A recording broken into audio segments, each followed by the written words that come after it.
মাছ চাষ খিচুড়ি রান্নার পর এবার ঘাস চাষ শিখতে বিদেশ যাওয়ার খায়েশ প্রাণী সম্পদ অধিদপ্তরের ৩২ কর্মকর্তার, যাতে ব্যয় হবে ৩.৫ কোটি টাকা। দেশের অর্থনৈতিক সংকটের এই সময়ে এমন আবদারকে অযৌক্তিক বলছেন বিশ্লেষকরা। ইমদাদ হকের রিপোর্ট। বিচিত্র রকম প্রকল্পের ঠাসা দেশের বার্ষিক উন্নয়ন কর্মসূচি এডিপি।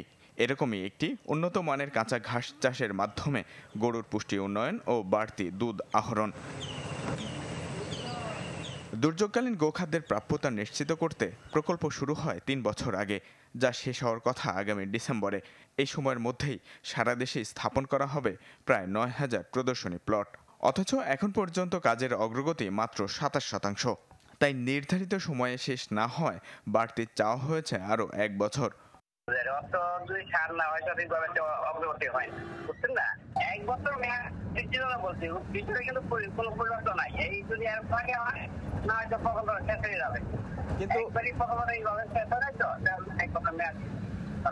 বিদেশ যাওয়ার বিষয়টা তো বাদ দিয়ে আপনারা প্রপোজাল পাঠান নাই?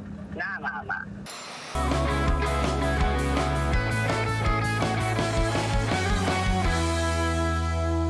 তবে এসব ছাপিয়ে আলোচনায় নতুন মাত্রা যোগ করেছে কর্মকর্তাদের বিদেশ সফরে যাওয়ার খায়েশ।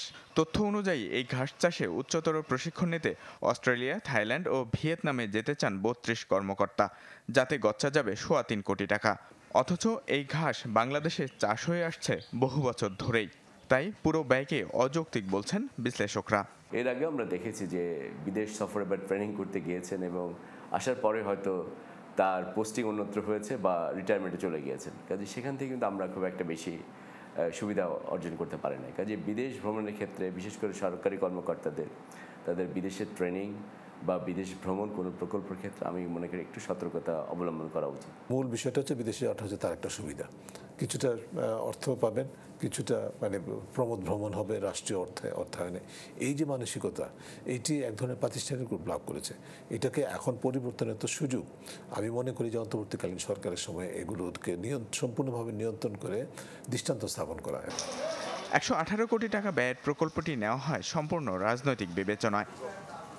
অর্থ সংকট কাটাতে অন্তর্বর্তী সরকার যখন অপ্রয়োজনীয় প্রকল্পের ব্যয়ে লাগাম টেনে ধরতে যাচ্ছে, তখন জনগণের করের টাকায় এই কর্মকর্তাদের বিদেশ ভ্রমণের সিদ্ধান্ত অনেকটাই বিলাসিতা। ইমদাদ হক, চ্যানেল 24, ঢাকা।